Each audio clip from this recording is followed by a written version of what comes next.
rauho, alkaa seikkailu. Tänään me tehdään valtuustoaloite. Valtuustoaloitehan lähtee ongelmasta. Se kohta on helppo. Kaikillahan on ongelmia. Toisaalta tulee kohderyhmä. Kohderyhmä kannattaa olla aika laaja.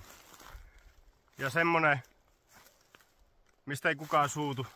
Lapset, vanhukset, niihin kannattaa aina keskittyä. Ei kannata sanoa, että jaetaanpa nyt rahaa miljonääreille. Paitsi ehkä jos kokoomuslainen. Sitten se ongelma. Sitä ei kannata rajata turhaan tiukkaa. Joudutaan vielä testaamaan sitten, että onko se idea oikeasti hyvä.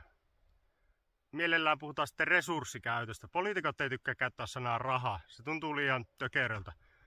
Mutta kun sanotaan, että resurssi, niin sehän nyt käytännössä tarkoittaa joko henkilöstöä, joka tarvii rahaa, tai suoraan rahaa johonkin.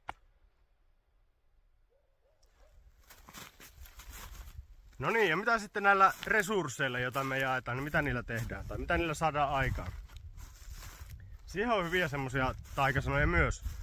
Esimerkiksi hyvinvointi ja erilaiset voimat, pitovoima, vetovoima, lumovoima. Ne tarkoittaa kaikille ihan mitä vaan.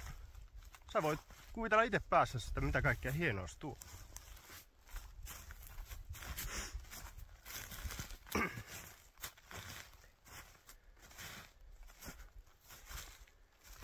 Ja sitten se käytännön tekeminen. Mitä tässä nyt sitten esitetään? Yksi mahtava keino on aina ottaa esiin työryhmä. Jos sä et tiedä mitä pitäisi tehdä, niin ei mitään. Työryhmä pystyy. Työryhmä miettii.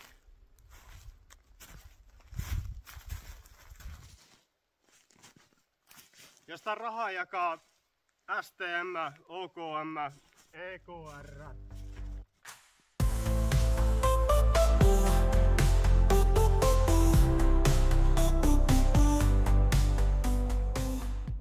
ESKR, ELY ja ARA.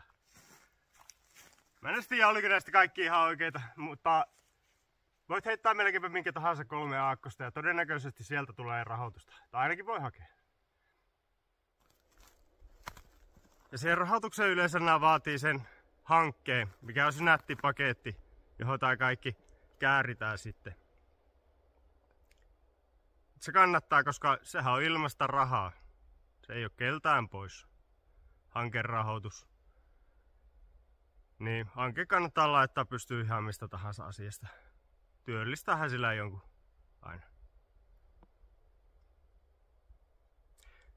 Mut mä lähden nyt väsäämään seuraavaa aloitetta. Ehkä mä linkkaan sen tähän vielä sitten liitteeksi. Morjens!